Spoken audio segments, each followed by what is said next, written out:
Muy buenas, en este vídeo vamos a resolver un ejercicio del tema de óptica física y este concretamente es un ejercicio un tanto difícil por la situación geométrica que presenta y también porque el enunciado no nos lo pone fácil. Hace una petición en el segundo apartado que es un poco difícil de comprender, pero bueno, para eso estamos aquí, para tratar de interpretar y entender cómo interpretar bien cualquier enunciado que nos pongan delante y desarrollar los cálculos sabiendo los fundamentos físicos que hay detrás. Este ejercicio concretamente se vio en el examen de evaluación para la universidad en España, en Madrid, concretamente el año 2018. Así que si estás en ese nivel, este ejercicio te interesa, que dice lo siguiente y viene con un dibujo como este. Dice, sobre un material transparente limitado por dos superficies planas que forman un ángulo de 60 grados, incide un rayo de luz monocromática con un ángulo I de 45 grados, tal y como se muestra en la figura. Si el índice de refracción del material para esa radiación monocromática es 1,5, determine, en primer lugar, los ángulos de refracción de cada una de las superficies, este es relativamente sencillo de resolver, y en segundo lugar, el menor valor del ángulo de incidencia en la primera superficie para que el rayo pueda emerger a través de la segunda superficie. Esta frase hay que leerla un par de veces, o 3 o 4, para entender exactamente qué es lo que nos está pidiendo, incluso hacer algunos cálculos, hacer algunos dibujos para realmente entenderlo.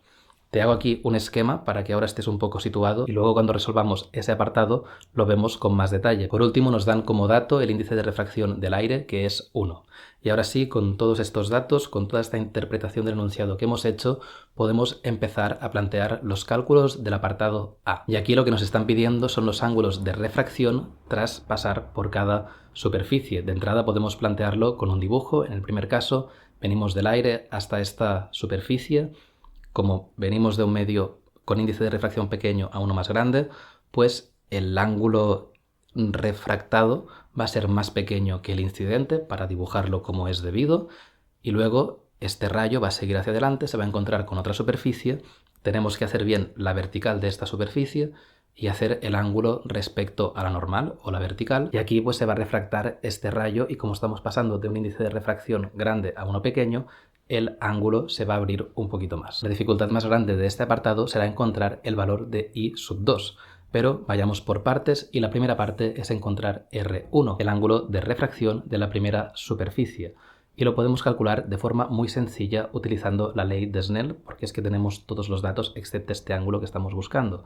La planteamos y dice lo siguiente, N1 por el seno de I igual a N2 por el seno de R1. De aquí es muy fácil aislar R1, simplemente pasamos N2 dividiendo y luego nos queda hacer el arcoseno de todo esto, que si sustituimos por los datos que tenemos encontramos un valor de 28,13 grados. Este es el ángulo de refracción en esta primera superficie. Entonces este rayo sigue fluyendo hacia adelante y va a tener aquí un ángulo de incidencia que tenemos que determinar. Y ahora mismo saber este ángulo de incidencia utilizando fórmulas de física es imposible. Así que lo que tenemos que hacer en este tipo de casos, sobre todo en los de óptica física, que hay situaciones geométricas determinadas, pero también en otras ocasiones, en otros ejercicios de física, es recurrir a las matemáticas para que nos echen un cable.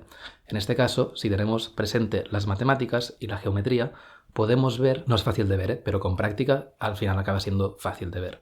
En este caso podemos dibujar aquí un triángulo formado por las dos caras de la superficie y el rayo que está atravesando por la parte de abajo.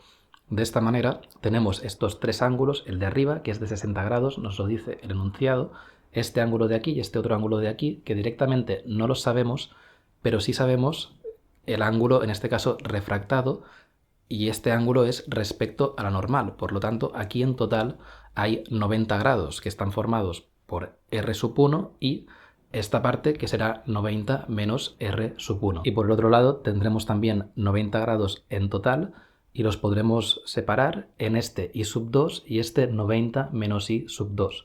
Por lo tanto, si planteamos la condición de que un triángulo, sus ángulos, la suma de ellos tiene que dar 180 grados, encontramos que 180 es igual a 60 grados, el ángulo de arriba, más 90 menos R1, esta parte de aquí, más 90 menos I2. R1 lo sabemos porque lo hemos calculado antes, de forma que podemos reexpresar todo esto de esta manera, y aquí nos queda todo en función de I2. Es la única variable, así que podemos trabajarlo matemáticamente. Esto es fácil, se trata de sumar, restar y aislar, y acabamos encontrando que I2 es igual a 31,87 grados. Una vez sabemos este dato, este ángulo de incidencia, sabemos el valor del índice de refracción del medio desde el que incide, el valor del índice de refracción a donde se va, podemos volver a aplicar la ley de Snell. En este caso, n2 por el seno de I2 es igual a n1, que corresponde al aire, por el seno de R2. De aquí aislamos de la misma manera que antes, nos acaba quedando que R2 es igual al arcoseno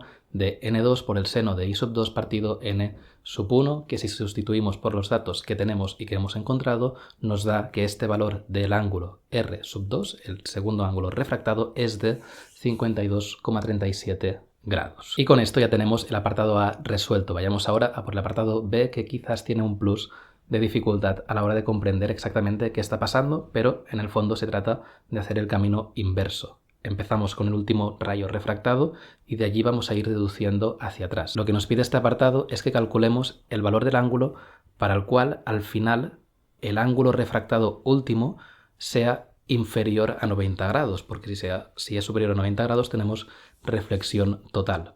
Si imponemos esta condición vamos a poder saber el ángulo de incidencia I2 que corresponde a este límite, y una vez tengamos ese número vamos a ir entendiendo cómo vamos hacia atrás y acabamos encontrando el primer ángulo que incide desde el aire a la primera superficie. Así que si vamos por partes, empezamos imponiendo la condición de ángulo límite, es decir, n2 por el seno de I2 es igual a n1 por el seno de R2, que en este caso es 90 grados porque es el límite. De aquí podemos aislar directamente este valor de I2, que es el arcoseno de 1 por el seno de 90, que también es 1, partido 1,5, y esto nos da 41,81 grados. Y ahora tenemos una situación parecida a la de antes, porque este ángulo incidente va a venir de un rayo que vendrá en línea recta, por lo tanto, este rayo que viene en línea recta ha sido refractado en esta parte de aquí, y por lo tanto queremos saber cuánto vale este ángulo de refracción para poder calcular el ángulo de incidencia inicial. Para poder llegar a estos números tenemos que aplicar el mismo truco geométrico matemático que antes. Dibujar aquí un triángulo y saber que la suma de sus ángulos nos van a dar 180 grados. Por lo tanto, 180 es igual a 60 más 90 menos R1 más 90 menos I2, por los mismos motivos que antes. Ahora aquí el dato que tenemos es I2, el que queremos saber es R1, pero tenemos todos los datos, es cuestión de sumar, restar, aislar R1 y acabamos encontrando que tiene un valor de 18,19 grados. Una vez sabemos este ángulo refractado, pues ya podemos pasar a aplicar la ley de Snell y calcular el ángulo incidente. Al hacerlo nos queda n1 por el seno de I es igual a n2 por el seno de R1. Aislamos I, es el arcoseno de todo esto, sustituimos por los datos y encontramos que tiene un valor de 27,92 grados. Esto es todo por este ejercicio, espero que te haya servido. Si es así, deja un buen pulgar arriba, suscríbete si aún no lo estás. Pásate por fisicabro.com para encontrar más contenido, más material y cosas extras para seguir mejorando en física, y nos vemos en el siguiente vídeo. Chao.